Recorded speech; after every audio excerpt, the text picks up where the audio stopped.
Ya, kembali kita lanjutkan dialog kita. Saya ke Ibu Rena. Ibu Rena, kalau kita membahas lebih detail lagi mengenai kontrak kerja ini, ya nanti sebetulnya poin-poin yang sudah dibahas, apa saja yang sudah harus dimasukkan ke situ, apa saja yang harus dituruti, itu apa saja sih Bu, sudah dibahas sampai di situ belum? Iya, yang pertama bahwa kita mempersyaratkan untuk ada kontrak kerja, baik yang direkrut secara mandiri maupun yang direkrut melalui lembaga penyalur.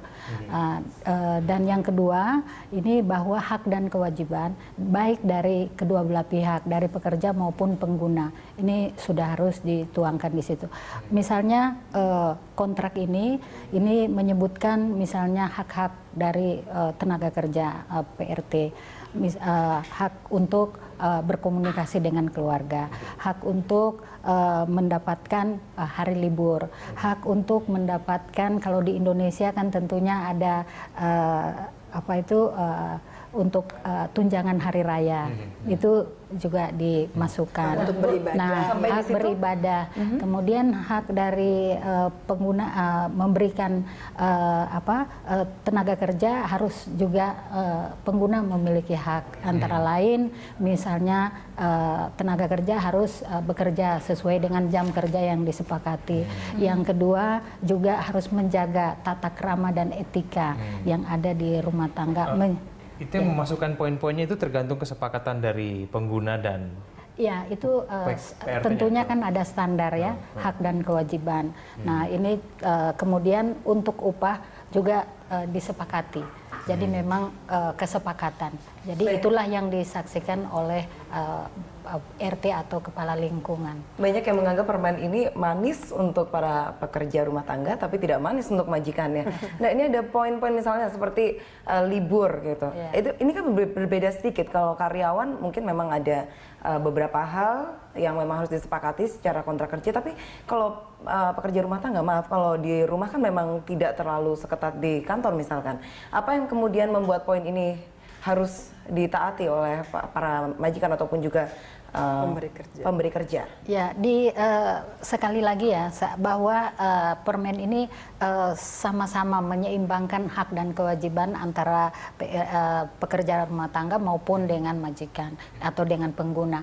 Jadi ini sangat diberikan fleksibilitas terhadap kesepakatan yang akan diambil kedua belah pihak. Tetapi yang penting adalah di sini harus jelas dulu bagi majikan antara lain identitas. Jadi identitas ini selama ini kan kita tidak terlalu mengetahui identitas daripada pekerja kita, sehingga ada banyak juga yang majikan yang tidak merasa aman. Kemudian menjaga keamanan juga di lingkungannya dan bertanggung jawab. Jadi ini mengingatkan kepada kita semua bahwa memang ada hak yang kita sebagai pengguna, ada hak-hak yang kita harus sampaikan kepada mereka, dan juga dari tenaga kerja juga harus ada hak-hak yang mereka. Mbak Oki, kalau menurut Anda ini rawan pelanggaran atau sebetulnya ini membantu atau tidak nih menurut Anda? Atau pencitraan, Mbak Oki?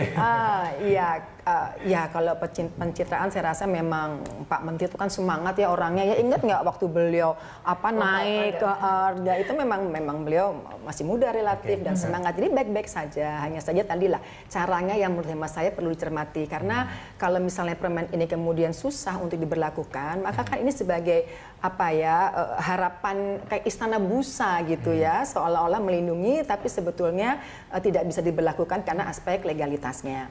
Dan kalau tadi kita dengar dari penjelasannya Bu Dirjen, di situ lebih banyak melindungi pekerja rumah tangganya sendiri ya. Memang mereka harus dilindungi. Saya sangat setuju sekali. Tadi kalau dia katakan emangnya perlu ya libur katakanlah sehari seminggu gitu ya. Kan mereka informal, kalau kantor kan formal. Justru memang undang-undang PRT itu nanti itu hendak mencoba mengapresiasi harkat daripada pekerja penata rumah tangga ini menjadi suatu jenis pekerjaan yang formal. Makanya ada libur seminggu sekali begitu. Dan menurut saya halnya profesi lainnya begitu. Iya, dan menurut saya itu sangat manusiawi karena sesuai dengan pasal 28 dari Undang-Undang Dasar Negara kita, itu hak asasi manusia sangat dijunjung tinggi begitu. Dan juga banyak pemberi kerja itu yang juga baik begitu kan. Jadi menurut saya memang harus ada rasa berkeadilan begitu ya antara pekerja rumah tangga, pemberi kerja maupun juga dengan agen salurnya, penyalurnya. Dan yang juga harus diamati adalah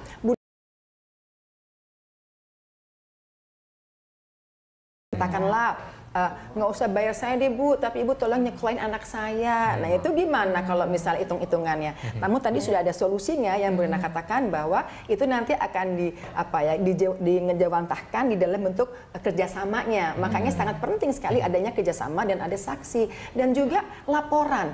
Kadang-kadang kan kalau kita nih di rumah-rumah kita punya PRT baru, kita nggak ngelapor ke RT RW gitu ya. Nah mungkin dengan adanya nanti undang-undang ini, kemudian permen yang sudah ditunjuk juga dengan baik, itu mungkin semuanya akan lebih tertata sehingga perlindungan bagi PRT itu akan lebih maksimal gitu. Ini juga ada yang mengatakan bahwa kondisi ini sebenarnya kan prakondisi sebelum kemudian ada undang-undang juga yang mengatur perlindungan PRT ataupun juga TKI yang ada di luar negeri.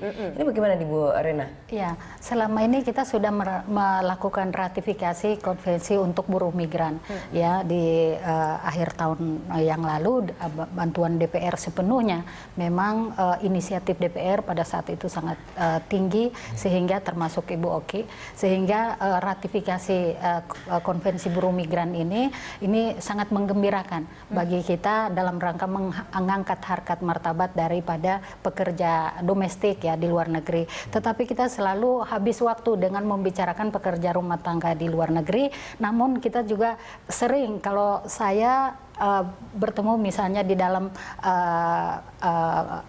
membicarakan secara bilateral dengan negara-negara untuk membicarakan MOU ataupun agreement, mereka selalu menanyakan, kalau Ibu Dirjen ini selalu sangat keras untuk memperjuangkan harus hak-hak begini-begini, tetapi saya mau tanya, apakah itu sering diucapkan antara lain dari Menteri Luar Negeri, Wakil Menteri Tenaga Kerja Ministry of Labor di Saudi. Mereka menanyakan apakah Indonesia sudah meratifikasi konvensi 189 PRT, apakah di negara Anda sudah ada perlindungan seperti ini. Jadi inilah yang mungkin kita harus apresiasi, dan sekaligus mungkin dengan Bu Oki selalu kami berdiskusi bahwa penghargaan terhadap pekerja rumah tangga ini sama seperti apa yang disampaikan oleh Bu Oki.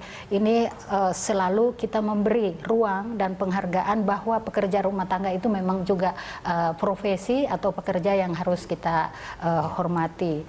Jadi di situ sehingga ada hak-hak yang mereka. Dan yang kedua, mungkin kalau misalnya ini sudah diberlakukan Bu Oki ya, kita memang sangat menunggu, mudah-mudahan ini undang-undang pekerja rumah tangga akan bisa segera diinisiasi oleh DPR. Dan yang kedua, mungkin juga bisa mencegah atau memperketat orang-orang tidak bekerja lagi di luar negeri.